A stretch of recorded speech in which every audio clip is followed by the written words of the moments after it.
ఓం శాంతి. ఈరోజు మురళి 20/2/2025. మధురమైన పిల్లలారా, ఇప్పుడు వికారాలను దానం చేస్తే గ్రహణం వదులుతుంది. అక్కడ గ్రహణం పట్టుకుంది అంటే వికారాలను కాదు, ఏదో ఒక సువర్ణదానము, గోదానము, భూదానము, వస్త్రదానము, అన్నదానము అట్లా దానాలు చేస్తే గ్రహణం పోతుంది అని చెప్తారు. బాబా అంటున్నారు, వికారాల గ్రహణం నుంచి దూరం కావాలంటే వికారాలను దానం చేస్తే మనకు పట్టిన గ్రహణం తొలగిపోతుంది. ఈ తమోప్రధాన ప్రపంచం సతోప్రధానంగా తయారవుతుంది. ప్రశ్న: పిల్లలైన మీరు ఏ విషయంలో ఎప్పుడూ విసుగుపడకూడదు. మీరు మీ జీవితం పైన ఎప్పుడూ విసుగుపడకూడదు. ఖుషీగా ఉండాలి. ఏది ఉంది, ఎలా ఉంది, ఏ సమయానికి ఎలా ఉందో దాంతో సంతృప్తిగా ఉండాలి, ఖుషీగా ఉండాలి. అంతేకాని ఎప్పుడూ విసుగుపడకూడదు. మీ జీవితం పైన ఎప్పుడూ విసుగు రాకూడదు. విరక్తి వచ్చేసింది అంటూ ఉంటారు కొంతమంది, చూడండి. ఎందుకంటే ఇది వజ్రతుల్యమైన జీవితంగా గాయనం చేయబడింది. మీరు దీన్ని జాగ్రత్తగా చూసుకోవాలి. ఈ శరీరాన్ని ఆరోగ్యంగా ఉంటే జ్ఞానాన్ని వింటూ ఉండగలరు. ఇక్కడ ఎన్ని రోజులు జీవిస్తూ ఉంటారో అంత సంపాదన జరుగుతూ ఉంటుంది. లెక్కాచారాలు సమాప్తమవుతూ ఉంటాయి. పాట: ఓం నమః శివాయ. ఓం శాంతి. ఈరోజు సద్గురువారం. దీన్ని పిల్లలైన మీరు సద్గురువారం అని కూడా అంటారు. గురువారాన్ని సద్గురువారం అని కూడా అంటాం. ఎందుకంటే బాబాయే సత్యుగ స్థాపనం చేస్తారు. సత్యనారాయణి కథని, సత్యమైన కథని వినిపిస్తున్నారు. ప్రత్యక్షంగా వచ్చి వినిపిస్తున్నారు. సర్వుల సద్గతి దాత ఒక్క బాబాని. అలాగే బాబా వృక్షపతి కూడా. ఇది మనుష్య సృష్టి రూపీ వృక్షం. దీనినే కల్పవృక్షం అని కూడా అంటారు. కల్పకల్పము అనగా ప్రతి 5,000 సంవత్సరాల తర్వాత మళ్ళీ అదే విధంగా పునరావృత్తి అవుతుంది. పూల మొక్కలు 6 మాసాల వరకు పుష్పిస్తూ ఉంటాయి. ఆ తర్వాత తోటమాలులు వాటిని వేర్లతో సహా తీసేసి మళ్ళీ నాటుతారు. బాబా చూడండి ఎట్లా చెప్తున్నారు అంటే, అక్కడ స్థూలమైనటువంటి చెట్ల గురించి బాబా నిన్న కూడా చెప్పినారు కదా, తోట యజమాని గురించి చెప్పినారు. అట్లే ఇప్పుడు కూడా బాబా చెప్తున్నారు. మామూలుగా తోటమాలీలు ఏం చేస్తారు, పూలు వచ్చినాయి అంటే వాటిని 6 నెలలు పుష్పిస్తా, 6 నెలలు ఇంకా అవి వేస్ట్ అయిపోతాయి. వాటిని తీసేస్తారు, మళ్ళీ కొత్తవి నాటుతారు. బాబా జయంతిని అర్ధకల్పం జరుపుకుంటారు. ద్వాపర యుగం నుంచి మళ్ళీ అర్ధకల్పం మర్చిపోతారన్న విషయం పిల్లలైన మీకు తెలుసు. సత్య త్రేతాయుగాలలో బాబా యొక్క జయంతిని జరుపుకోం. బాబా వచ్చి పూల తోటను స్థాపిస్తున్నారు. భక్తి మార్గంలో అర్ధకల్పం స్మృతి చేస్తారు. గ్రహ దశలు చాలా ఉంటాయి కదా. బృహస్పతి దశ ఉంటుంది, అలాగే దిగేకళ దశ కూడా ఉంటుంది. ఈ సమయంలో భారతదేశం పైన రాహు దశ కూర్చోంది. చంద్రగ్రహణం పట్టినప్పుడు దానం చేస్తే గ్రహణం వదులుతుంది అంటారు. ఈ పంచవికారాలను దానం చేస్తే గ్రహణం వదులుతుంది అని బాబా అంటారు. ఇప్పుడు ఈ సృష్టి అంతటి పైన గ్రహణం పట్టింది. తమోప్రధానంగా అయిన కారణంగా ఈ పంచతత్వాల పైన కూడా గ్రహణం ఉంది. ప్రతి కొత్త వస్తువు పాతగా అయి తీరుతుంది. కొత్తదాన్ని సతోప్రధానమని, పాతదానిని తమోప్రధానమని అంటారు. చిన్న పిల్లలను సతోప్రధానులుగా, మహాత్ముల కన్నా ఉన్నతులుగా భావిస్తారు. ఎందుకంటే వారిలో పంచవికారాలు ఉండవు. సన్యాసులు కూడా చిన్నప్పటి నుండే భక్తి చేస్తూ ఉంటారు. రామతీర్థుడు ఒకప్పుడు కృష్ణుని పూజారి. సన్యాసం తీసుకున్న తర్వాత అతడి పూజ అంతా ఆగిపోయింది. సృష్టి పైన పవిత్రత కూడా కావాలి కదా. బాబా రామతీర్థుని యొక్క శిష్యుడు కదా, అందుకు బాబా రామతీర్థుని గీత చదివేవారు. రామతీర్థుడు రచించిన, రామతీర్థ స్వామీజీ రచించిన గీతను చదివేవారు. అందుకే బాబా అంటున్నారు ఇక్కడ, సృష్టి పైన పవిత్రత కూడా కావాలి కదా. సన్యాసీలు తమ సన్యాసం ద్వారా, పవిత్రత ద్వారా గృహస్థాన్ని వదిలి బ్రహ్మచర్యాన్ని పాటించిన దాని కారణంగా భారతదేశాన్ని కొంచెం అంతో ఇంతో ధర్మయుక్తంగా ఉంచినారు. భారతఖండం ఒకప్పుడు అన్నింటికన్నా పవిత్రంగా ఉండేది. దేవతలు ఎప్పుడైతే వామ మార్గంలోకి వెళ్తారో అప్పుడు భూకంపాలు మొదలైన వాటితో స్వర్గ సామాగ్రి బంగారు భవనాలు మొదలైనవన్నీ సమాప్తమైపోతాయి, లోపలికి వెళ్ళిపోతాయి. మళ్ళీ కొత్త వాటిని కట్టుకుంటారు. వినాశం తప్పక జరుగుతుంది. రావణ రాజ్యం ప్రారంభమయ్యాక ఉపద్రవాలు జరుగుతాయి. ఈ సమయంలో అందరూ పతితులుగా ఉన్నారు. సత్యుగంలో దేవతలు రాజ్యం చేస్తారు. దేవతలకు మరియు అసురులకు మధ్య యుద్ధాన్ని చూపించినారు. కానీ దేవతలు సత్యుగంలో ఉంటారు. మరి అక్కడ యుద్ధం ఎలా జరుగుతుంది? దేవతలు ఒకవైపు అహింసా పరమో ధర్మ అంటారు, ఒకవైపు చంపినట్లుగా హింసాయుతంగా చూపిస్తారు. అక్కడ యుద్ధం ఎందుకు జరుగుతుంది? సంగమ యుగంలో దేవతలు ఉండరు. మీరు పాండవులు. వాస్తవానికి పాండవులకు మరియు కౌరవులకు మధ్య యుద్ధం జరగదు. అవన్నీ అసత్యమైనవి. ఇది ఎంత పెద్ద వృక్షం! ఇందులో లెక్కలేనన్ని ఆకులు ఉన్నాయి. వృక్షంలోని ఆకులను ఎవరన్నా లెక్కించగలరా? సంగమ యుగంలో దేవతలు ఉండరు. బాబా కూర్చొని ఆత్మలకు అర్థం చేయిస్తారు. ఆత్మనే వింటూ తల ఆడిస్తూ ఉంటుంది. నేను ఒక ఆత్మనని బాబా మనల్ని చదివిస్తున్నారని పక్కా చేసుకోవాలి. బాబా మనల్ని పతితుల నుండి పావనులుగా తయారు చేస్తారు కదా. మంచి చెడు సంస్కారాలు ఆత్మలోనే ఉంటాయి. మమ్మల్ని బాబా చదివిస్తున్నారని ఆత్మ తన ఇంద్రియాల ద్వారా అంటుంది. మీకు అర్థం చేయించేందుకు నాకు కూడా కర్మేంద్రియాలు కావాలి అని బాబా అంటున్నారు. అంతే కదా. శివబాబా జ్యోతి స్వరూపుడు. ఆయన నోటి ద్వారా చెప్తేనే కదా మనం చెవుల ద్వారా వింటాం ఆత్మలం. ఆయన మనం చెప్పేటివి చెవుల ద్వారా వింటారు. కర్మేంద్రియాల ద్వారా మనతో కలుస్తారు. బాబా అంటున్నారు కర్మేంద్రియాలు కావాలి కదా నాకు కూడా అంటున్నారు బాబా. బాబా ప్రతి 5000 సంవత్సరాల తర్వాత మనకు జ్ఞానాన్ని వినిపించేందుకు వస్తారు. ఆత్మకు ఎంతో సంతోషం కలుగుతుంది. మీరు బాబా ముందు కూర్చున్నారు కదా. మధుబనానికే మహిమ ఉంది. అతడే ఆత్మలకి తండ్రి. మధుబనానికి చాలా గొప్ప మహిమ ఉంది కదా. ఎందుకంటే బ్రహ్మ బాబా 13 సంవత్సరాలు పిల్లలతో తపస్సు చేసిన స్థానం అది. అందుకే మధుబనం పాండవ భవనంలో ఎంత తపస్య యొక్క వైబ్రేషన్ ఉంటుంది. మధుబనానికే మహిమ ఉంది. అతడే ఆత్మలకు తండ్రి కదా.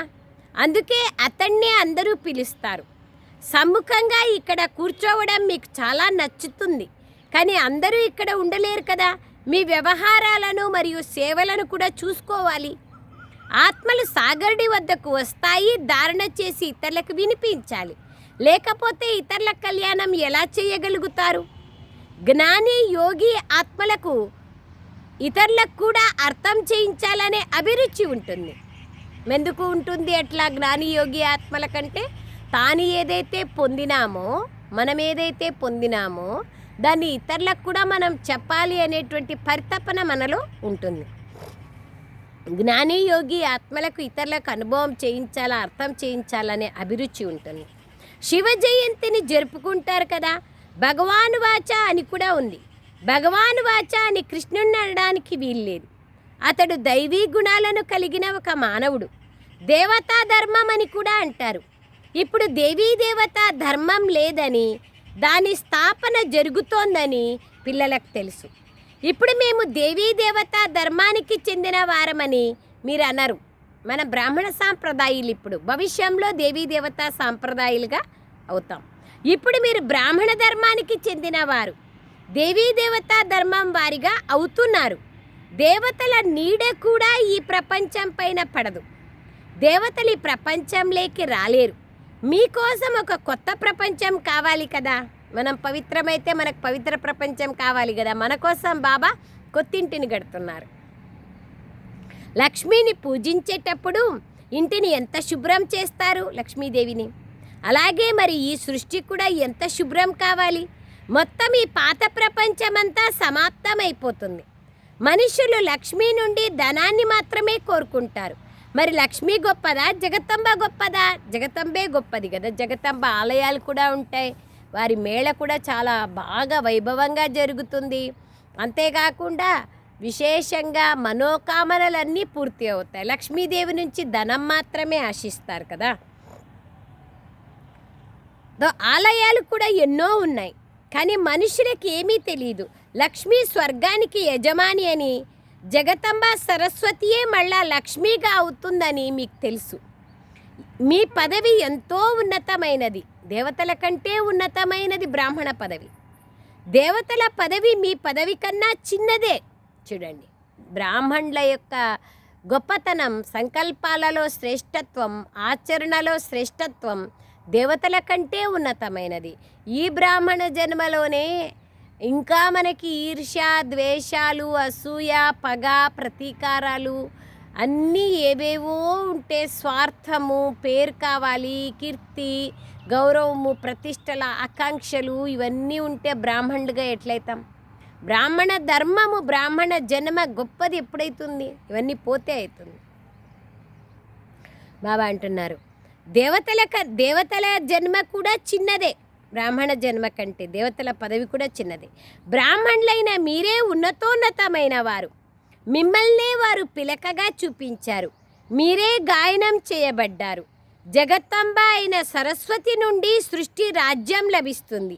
అక్కడ మీరు ధనవంతులుగా అవుతారు. ఇక్కడ సత్యుగంలో విశ్వ రాజ్యం లభిస్తుంది. ఆ తర్వాత మళ్ళీ నిరుపేదలుగా అవుతారు. భక్తి మార్గం ప్రారంభమవుతుంది. మళ్ళీ ధనం కోసం లక్ష్మిని పూజిస్తారు. ద్వాపర యుగం నుంచి ప్రతి సంవత్సరం లక్ష్మీ పూజ జరుగుతుంది. లక్ష్మిని ప్రతి సంవత్సరం పిలుస్తారు, కానీ జగతంబని పిలువరు. జగతంబ పూజ సదా జరుగుతూనే ఉంటుంది, సంవత్సరం కాదు, సదా. జగతంబ మందిరానికి ఎప్పుడు కావాలనుకుంటే అప్పుడు వెళ్ళచ్చు. ఇక్కడ కూడా ఎప్పుడు కావాలనుకుంటే అప్పుడు జగదంబను కలుసుకోవచ్చు. మమ్మని మీరు కూడా జగదంబలే కదా మాస్టర్. చూడండి బాబా ఏమంటున్నారు, మమ్మ ఒక్కరే జగదంబ కాదు, మీరు కూడా అందరం జగదంబలే కదా. మీరు అందరికీ విశ్వ యజమానులుగా అయ్యే దారిని చూపించేవారు. జగదంబ వద్దకు వెళ్ళి అన్నింటినీ కోరుకుంటారు, కానీ లక్ష్మీ వద్దకు వెళ్ళి కేవలం ధనాన్ని మాత్రమే కోరుకుంటారు. కావున మీరు బాబా పిల్లలుగా అయిన కారణంగా మీ స్థితి ఇప్పుడే ఉన్నతోన్నతమైనది. బాబా నుండి మీకు వారసత్వం లభిస్తోంది.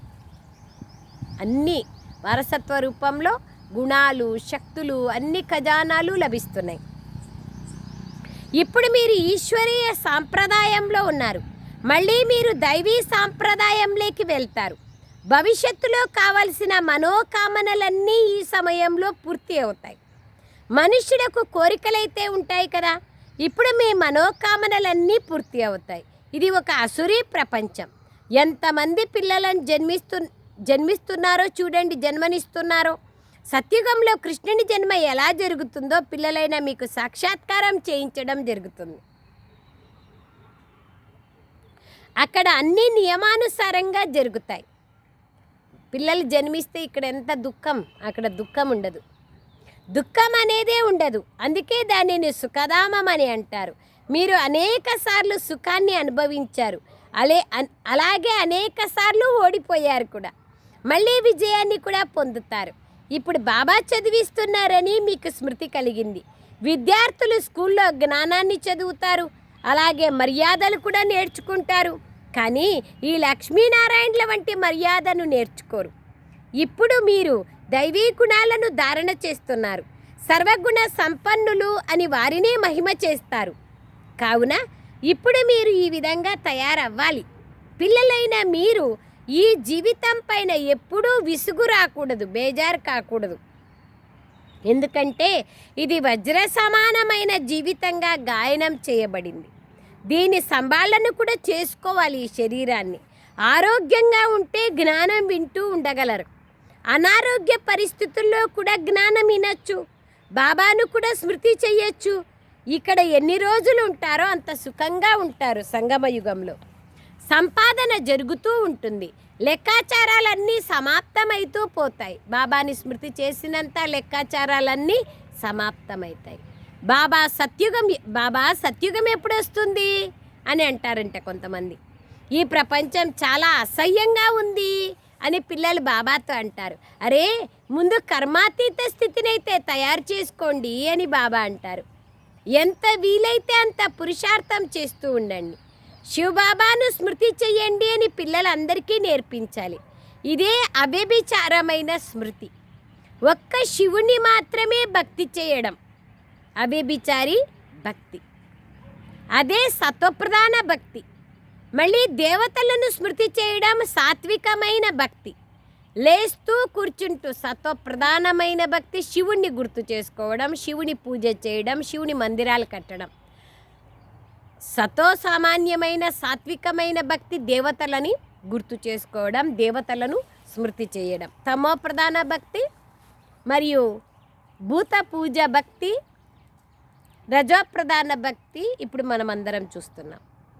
మనుషుల్ని కూడా పూజ చేస్తారు. పంచతత్వాలను, మనుషులను అందరినీ పూజ చేస్తారు. ఇదే అవ్యభిచారమైన స్మృతి. శివబాబాను ఒక్కరినే స్మృతి చెయ్యండి అని పిల్లలకి బాబా చెప్తున్నారు. ఎంత వీలైతే అంత పురుషార్థం చేయాలి. ఇదే అవ్యభిచారమైన స్మృతి. ఒక్క శివుణ్ణి మాత్రమే భక్తి చేయడం అవ్యభిచార భక్తి. ఒక్క శివుణ్ణి గుర్తు చేసుకోవడం అవ్యభిచార స్మృతి. ఒక్క శివుణ్ణి భక్తి చేయడం అవ్యభిచార భక్తి. అదే సత్వప్రధానమైన భక్తి. మళ్ళీ దేవతలను స్మృతి చేయడం సాత్వికమైన భక్తి. లేస్తూ కూర్చుంటూ తండ్రినైన నన్ను స్మృతి చెయ్యండి అని బాబా అంటున్నారు. ఓ పతిత పావన, ముక్తి ప్రదాత, మార్గదర్శక అని పిల్లలే పిలుస్తారు. ఆత్మనే ఇలా అంటుంది కదా. బాబా అంటున్నారు ఆత్మనే ఈ విధంగా పిలుస్తుంది. బాబాను పిల్లలు స్మృతి చేస్తారు. ఓ దుఃఖహర్త, సుఖకర్త, వచ్చి మమ్మల్ని దుఃఖాల నుంచి విడిపించు, మాకు ముక్తిని ప్రసాదించు అంటారు. శాంతిధామానికి తీసుకెళ్ళు అని మీరు భక్తితో అన్నారని బాబా స్మృతి కలిగిస్తున్నారు. మీరు భక్తి మార్గంలో నన్ను ఈ విధంగా పిలిచినారు, రాపా మా దుఃఖాలను దూరం చెయ్యి, సుఖమైన ప్రపంచానికి మమ్మల్ని తీసుకెళ్ళు అని, ముక్తిని ప్రసాదించు అన్నారు. మమ్మల్ని శాంతిధామానికి తీసుకెళ్ళు అని పిలిచినారు. నేను ఇప్పుడు వచ్చినాను, మిమ్మల్ని శాంతిధామానికి తీసుకెళ్తాను, కానీ సుఖధామంలో మీ తోడుగా ఉండను అని బాబా అంటున్నారు. ఇప్పుడే మీ తోడుగా ఉంటాను. సంగమ యుగంలో ఉంటారు, పరంధామంలో ఉంటారు, కానీ సత్యుగంలో ఉండరు. బాబా నుంచి తొందరగా విడిపోతాం మనం. అందుకే సంగమ యుగమే చాలా గొప్పది. సత్యుగం కంటే గొప్పది సంగమ యుగం. బాబా భగవంతుడు స్వయం సాక్షాత్ పరమాత్మ తోడుగా ఉంటారు. సర్వాత్మలను ఇంటికి తీసుకెళ్తారు. ఇప్పుడు చదివించడంలోనూ ఇంటికి తీసుకెళ్లడంలోనూ నేను మీ తోడుగా ఉంటాను. నేను నా పరిచయాన్ని మీకు తెలియచేస్తాను. ఎవరెంత పురుషార్థం చేసుకుంటే వాళ్ళంత ప్రాలబ్ధాన్ని అక్కడ పొందుతారు. ఎంత వీలైతే అంత నన్ను స్మృతి చేయడం ద్వారా వికర్మలు వినాశమవుతాయి. మీకు ఎగిరేందుకు రెక్కలు లభిస్తాయి. ఆత్మకు రెక్కలేమీ ఉండవు. ఆత్మ ఒక చిన్న బిందువు. ఆత్మలో 84 జన్మల పాత్ర ఎలా ఇమిడి ఉందో ఎవ్వరికీ తెలియదు ఈ ప్రపంచంలో.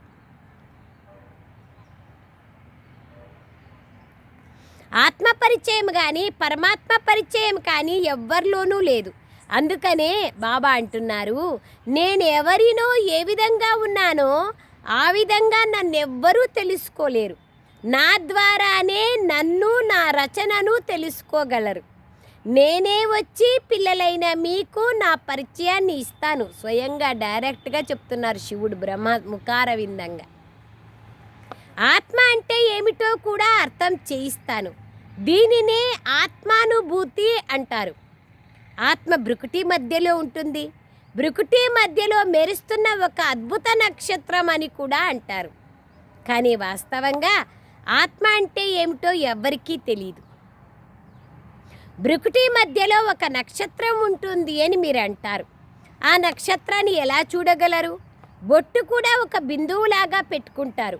కొందరు చంద్రవంక ఆకారంలో నక్షత్రాన్ని చూపిస్తారు.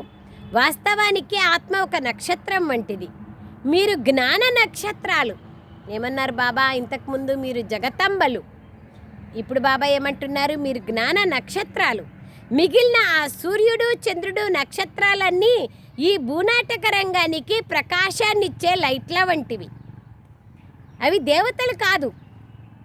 భక్తి మార్గంలోనూ సూర్యునికి సూర్యునికి కూడా నీళ్ళని అర్పణం చేస్తారు, ఆర్ఘ్యం ఇస్తారు. ఇవన్నీ భక్తి మార్గానికి సంబంధించిన సాంప్రదాయాలు. బ్రహ్మబాబా కూడా ఇతడు కూడా చాలా భక్తి చేశాడు. బ్రహ్మ నంబర్ 1 పూజ్యుడైన ఇతడు నంబర్ 1 పూజారిగా అయ్యారు. నంబర్లు అయితే లెక్కిస్తారు కదా, రుద్రమాలలో కూడా నంబర్లు ఉన్నాయి కదా. భక్తి కూడా అందరికన్నా ఎక్కువగా ఇతడే చేశాడు బ్రహ్మబాబాని. విక్రమాదిత్య మహారాజుగా ఈ బంగారు దేవాలయాన్ని కట్టించి వజ్రలింగాన్ని తయారు చేయించారు కదా. నంబర్ 1 పూజారిగా అయ్యారు. రుద్రమాలలో కూడా నంబర్లు ఉన్నాయి కదా. భక్తి కూడా అందరికన్నా ఎక్కువగా ఇతడే చేశాడు బ్రహ్మ. ఇప్పుడు చిన్న పెద్ద అందరిది వానప్రస్థ అవస్థ. ప్రపంచాందే వానప్రస్థమైనప్పుడు ఇంకా అందులో జీవించే అందరిది వానప్రస్థమే. ఇప్పుడు నేను అందరినీ ఇంటికి తీసుకెళ్తాను. ఆ తర్వాత మీరు మళ్ళీ ఇక్కడికి రారు. శాస్త్రాలలో ప్రళయం జరిగిందని, ప్రపంచమంతా జలమయమైపోతుందని, మళ్ళీ రావి ఆకుపైన శ్రీకృష్ణుడు సముద్రంలో తేలుతూ వస్తాడని వర్ణిస్తారు. నిజానికి ఆ సముద్రం విషయం కాదు. అక్కడ గర్భం ఒక మెహల్గా ఉంటుంది. దానికోసం వాళ్ళు అట్లా అన్నారు. అందులో పిల్లలు చాలా సుఖంగా ఉంటారు. ఇప్పుడు దీన్ని గర్భ జైలు అంటారు. తమ పాపాల శిక్షలను గర్భంలోనే అనుభవిస్తారు. నన్నొక్కడినే స్మృతి చేయండి, మన్మనాభవ అని కూడా బాబా అంటారు. మెట్ల చిత్రాన్ని చూసి ఇందులో ఇతర ధర్మాలు ఎందుకు లేవు అని ఎవరన్నా ప్రదర్శనలో అడిగితే ఇతర ధర్మాల వాళ్ళు 84 జన్మలు తీసుకోరు అని చెప్పండి. కల్పవృక్షంలో ధర్మాలన్నింటినీ చూపించారు. దాని ద్వారా వారు ఎన్ని జన్మలను తీసుకుంటారో మీరు లెక్క వేసుకోండి. మేమైతే 84 జన్మల గురించి ఈ మెట్ల చిత్రంలో తెలియచేస్తాం. మిగిలినవన్నీ ఆ కల్పవృక్షంలోనూ సృష్టి చక్రంలోనూ చూపించారు. అందులో అన్ని విషయాలు అర్థం చేయించారు.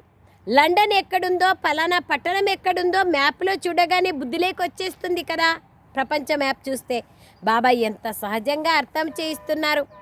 ఎన్ని విషయాలు ఎంత సహజంగా అర్థం చేయిస్తారు. 84 జన్మల చక్రం ఇలా తిరుగుతోందని అందరికీ అర్థం చేయించండి. ఇప్పుడు తమోప్రధానం నుండి సతోప్రధానులుగా కావాలంటే బేహద్దు తండ్రిని స్మృతి చేయాలి. తద్వారా పావనంగా అయ్యి పావన ప్రపంచానికి వెళ్ళగలుగుతారు. అర్హత లభిస్తుంది.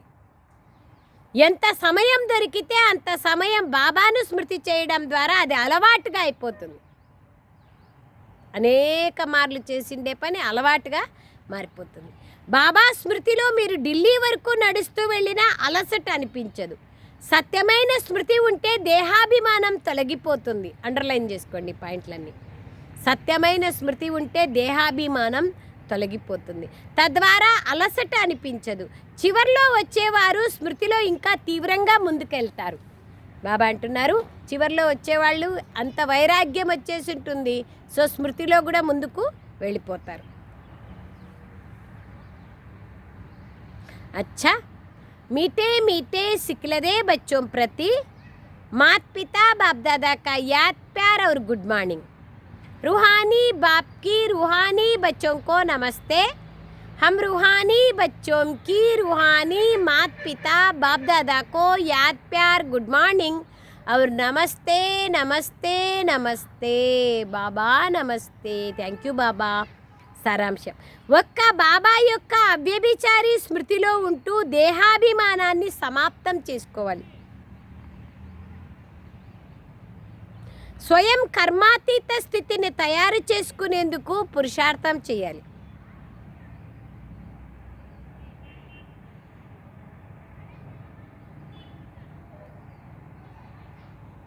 స్వయం కర్మాతీత స్థితిని తయారు చేసుకునేందుకు పురుషార్థం చేయాలి. ఈ శరీరంలో ఉంటూ అవినాశి సంపాదనను జమ చేసుకోవాలి. ఈ శరీరంలో ఉంటూ అవినాశి సంపాదనను జమ చేసుకోవాలి. ఈ శరీరం ఎన్నాళ్ళుంటే అంత మంచిది.